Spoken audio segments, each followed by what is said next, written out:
Hi friends, welcome to sunrise Joshi. నేను మీ Saritha. Today recipe ఏంటంటే friends, tasty mango rice అండి. చాలా టేస్టీగా ఉంటుందండి. ప్రిపేర్ చేయడం కూడా చాలా ఈజీ అండి. మనకి ఈ మ్యాంగోస్ సమ్మర్ సీజన్లో అవైలబుల్లో ఉంటాయి కాబట్టి ఈ మ్యాంగో రైస్ని చాలా ఈజీగా ఎలా ప్రిపేర్ చేయాలో ఈ వీడియోలో చూద్దాం.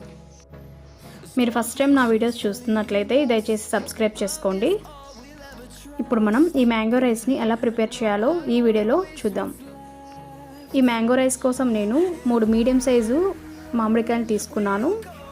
వాటిని శుభ్రం చేసుకొని దానిపైన ఉన్నటువంటి పొట్టుని ఈ విధంగా తీసేసుకోవాలి.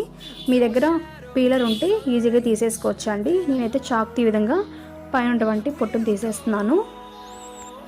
పైన పొట్టు తీసుకున్నటువంటి మామిడికాయల్ని ఇప్పుడు మనం ఈ విధంగా తురుముకోవాలండి. కొంతమంది ఏం చేస్తుంటారంటే మామిడికాయల్ని ముక్కలుగా కట్ చేసుకొని వాటిని మిక్సీ జార్లోకి తీసుకొని పేస్ట్లా ప్రిపేర్ చేసుకొని తర్వాత మ్యాంగో రైస్ని ప్రిపేర్ చేస్తుంటారండి.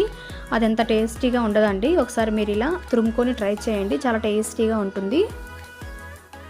మామిడికాయల్ని ఈ విధంగా తురుముకొని ఒక బౌల్లోకి తీసుకోవాలి. రైస్ని ఈ విధంగా పొడిగా ఉడికించుకొని చల్లారి పెట్టుకోవాలండి.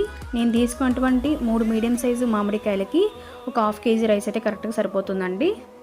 ఇప్పుడు దీనికి మనం పోపు ప్రిపేర్ చేసుకోవాలండి. దానికోసం ఒక పెనం పెట్టుకొని దాంట్లో 1.5 టేబుల్ స్పూన్ ఆయిల్ అనేది యాడ్ చేసుకోవాలి. ఆయిల్ అనేది కొద్దిగా వేడెక్కిన తర్వాత ఇందులోకి ఆవాలు 1/2 టీ స్పూన్ ఆవాలు, అదేవిధంగా 1/2 టీ స్పూన్ ఉద్దిపప్పు, 1/2 టీ స్పూన్ శనగపప్పు, ఈ మూడింటిని కూడా నేను మిక్స్ చేసి వేసుకుంటున్నానండి. వీటిని వేసుకున్న తర్వాత ఒకసారి ఫ్రై చేసుకోవాలి.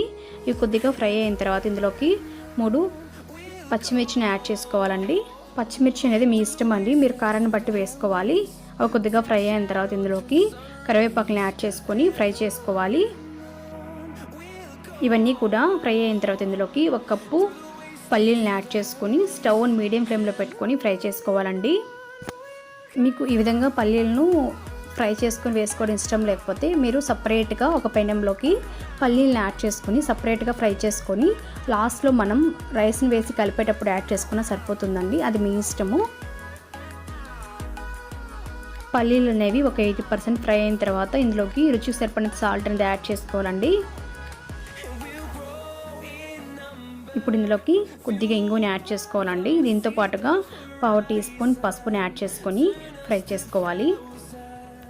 ఇంగు అనేది మీ ఆప్షన్ అండి, మీకు ఇష్టం ఉంటే వేసుకోండి, లేకపోతే స్కిప్ చేసుకోండి. అన్నీ ఫ్రై అయిన తర్వాత ఇప్పుడు ఇందులోకి ఆల్రెడీ మనం తురుము పెట్టుకున్నటువంటి మామిడికాయ తురుముని యాడ్ చేసుకొని ఫ్రై చేసుకోవాలి. మామిడికాయ తురుమును మనం బాగా కలుపుకుంటూ 2-3 నిమిషాల పాటు స్టవ్ని మీడియం ఫ్లేమ్లో పెట్టుకొని ఫ్రై చేసుకోవాలండి. అప్పుడే టేస్ట్ బాగుంటుంది. వెంటనే రైస్ అనేది మనం యాడ్ చేసుకోకూడదండి, ఎందుకంటే అంత టేస్టీగా ఉండదు. మామిడికాయ తురుము పచ్చిగా ఉంటుంది కాబట్టి మరి అంత టేస్టీగా ఉండదు. మనం ఈ విధంగా 2-3 నిమిషాల పాటు బాగా ఫ్రై చేసుకున్న తర్వాత రైస్ అనేది యాడ్ చేసుకుంటే మంచి టేస్ట్ వస్తుందండి. మీరు కావాలనుకుంటే ఇప్పుడు మీరు తీసుకున్నటువంటి రైస్ క్వాంటిటీ అనేది మనం ప్రిపేర్ చేసి పెట్టుకున్నటువంటి మామిడికాయ తురుము క్వాంటిటీకి పులుపు ఎక్కువ ఉంటుంది అని అనుకుంటే ఈ విధంగా మనం ఒక బౌల్లో తీసుకొని స్టోర్ చేసి పెట్టుకోవచ్చు అండి. ఈ విధంగా మనం స్టోర్ చేసి పెట్టుకోవడం వల్ల మనకి ఎప్పుడు కావాలంటే అప్పుడు మ్యాంగో రైస్ని కలిపేసుకోవచ్చు అండి. ఒకవేళ మీకు మనం తీసుకున్న రైస్ క్వాంటిటీకి పులుపు సరిపోతుంది అనుకుంటే మీరు పక్కకి తీయాల్సిన అవసరం లేదండి. అలానే మనం రైస్ యాడ్ చేసుకొని కలిపేసుకోవచ్చు. ఈ విధంగా రైస్ని యాడ్ చేసుకున్న తర్వాత ఈ విధంగా మనం మిక్స్ చేసుకోవాలండి. ఈ విధంగా మనం కలుపుకోవాలండి. ఈ విధంగా కలుపుకున్న తర్వాత మీరు ఒకసారి చెక్ చేసుకోండి, మనకి పులుపు సరిపోయిందా లేదా అనేది ఒకసారి చెక్ చేసుకోండి. ఒకవేళ కన్నా మీకన్నా పులుపు సరిపోకపోతే ఆల్రెడీ మనము సపరేట్గా తీసి పెట్టుకుంటే బౌల్లో నుంచి కొద్దిగా యాడ్ చేసుకొని మిక్స్ చేసుకోవచ్చు. నాకైతే కొద్దిగా సరిపోలేదండి, కాబట్టి మనం మళ్ళీ సపరేట్ బౌల్లో తీసి పెట్టుకున్న దాన్ని కొద్దిగా యాడ్ చేసుకొని మిక్స్ చేసుకుంటున్నాను. అప్పుడైతే నాకు కరెక్ట్గా సరిపోయింది. మీరు కూడా ఈ విధంగా పక్కకు తీసి పెట్టుకొని కొద్దిగా యాడ్ చేసుకోండి. అప్పుడు మనకు పర్ఫెక్ట్గా మ్యాంగో రైస్ అనేది రెడీ అయిపోతుందండి. మరి అంతగా పుల్లగా లేకుండా టేస్టీగా వస్తుంది.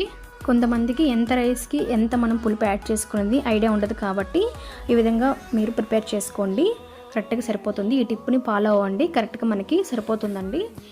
మనం ఆల్రెడీ ఒక బౌల్లో తీసి పెట్టుకున్నటువంటి మ్యాంగో తురుముని దాన్ని మీరు ఫ్రిడ్జ్లో స్టోరేజ్ చేసుకొని ఎప్పుడైనా మీకు రైస్ మిగిలిపోయినప్పుడు అప్పటికప్పుడు మనం మ్యాంగో రైస్ని ప్రిపేర్ చేసుకోవచ్చు అండి. ఇందులోకి చివరిగా కొత్తిమీర తురుము చల్లుకొని కలిపేసుకుంటే సరిపోతుందండి. నేనైతే యాడ్ చేయలేదు, మీకు అవసరమైతే యాడ్ చేసుకోండి. చూసారు కదండి, టేస్టీ మ్యాంగో పులిహోర అనేది రెడీ అయిపోయిందండి. ఒకసారి మీరు కూడా నేను చెప్పిన మెథడ్లో ట్రై చేయండి, చాలా టేస్టీగా ఉంటుందండి. ఈ వీడియో నచ్చినట్లయితే మీ ఫ్రెండ్స్ అండ్ ఫ్యామిలీ మెంబర్స్ కూడా షేర్ చేయండి, లైక్ చేయండి, కామెంట్ చేయండి. ఇలాంటి సింపుల్ అండ్ సూపర్ రెసిపీస్ కోసం మన సన్ రైజ్ జోషి ఛానల్ని సబ్స్క్రైబ్ చేసుకోండి. Thanks for watching.